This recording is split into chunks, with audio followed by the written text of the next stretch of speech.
రైతులకు శనక్కాయలకు బెల్లాలకు ₹1 రూపాయికి ఇచ్చేసాడు.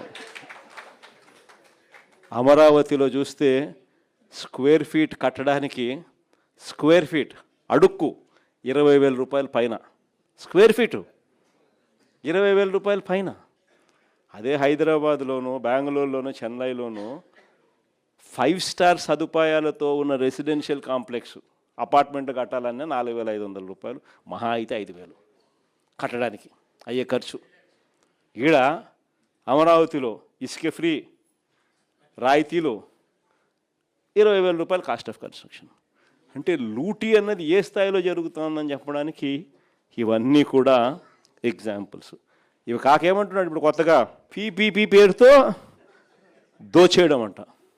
ఏందంట, హాస్పిటల్ అంట పీపీపీ అంట, త్రాగునీరంట పీపీపీ అంట, ఆర్టీసీ అంట పీపీపీ అంట, చెత్త ఎత్తడం కూడా ఇక మీదట ప్రైవేట్ వాళ్ళకే అంట. అంటే ఇంక అన్ని ప్రైవేట్ వాళ్ళకంట. అంటే లంచాలు తీసుకోవడము, అన్నీ అమ్మేసేయడము. చంద్రబాబు నాయుడు గారి పాలనలో సంపద సృష్టి అంటే దాని అర్థం గవర్నమెంట్ ఆస్తులన్నీ శనక్కాయలకు బెల్లాలకు అమ్మడము. రైతుల గురించి కనీసం పట్టించుకునే నాతులు లేడు. ఈరోజు రాష్ట్రంలో కరువు వచ్చింది.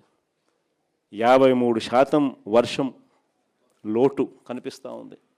ఎక్కడ చూసినా అదే కనిపిస్తూ ఉంది. ఉత్తరాంధ్ర చూసినా అంతే, సెంట్రల్ ఆంధ్ర చూసినా అంతే, రాయలసీమ చూసినా అంతే, ఎక్కడ చూసినా కూడా ఇదే కనిపిస్తూ ఉంది.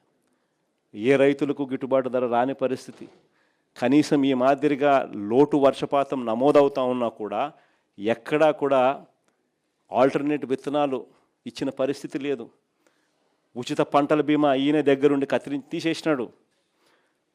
ఇన్పుట్ సబ్సిడీ సమయానికే ఇచ్చే ఇన్పుట్ సబ్సిడీ మన ప్రభుత్వ హయాంలోనే సీజన్ ముగిసేలోగానే ఇచ్చే ఇన్పుట్ సబ్సిడీ తీసేసినాడు.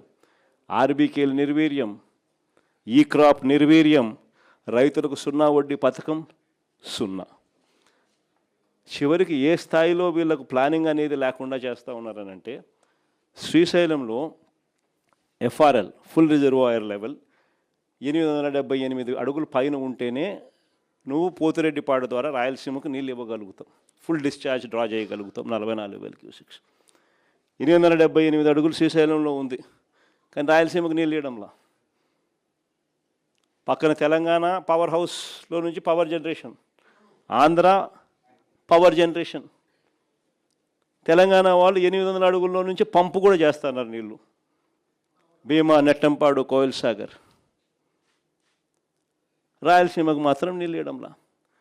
878 అడుగుల నుంచి వీళ్ళు లెఫ్ట్ రైట్ సెంటర్ కిందికి నీళ్ళు కొడతా ఉంటే, ఆ నీళ్ళు 878 అడుగుల నుంచి కిందికి వచ్చేస్తే ఆ తర్వాత నువ్వు ఎలాగో రాయలసీమకు నీళ్ళు ఇవ్వలేవు, ఇవ్వాలనుకున్నా ఇవ్వలేవు.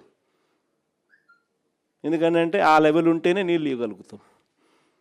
రాయలసీమ లిఫ్ట్కేమో ఈయన వ్యతిరేకము. అసలు ప్లానింగ్ అనేది లేదు.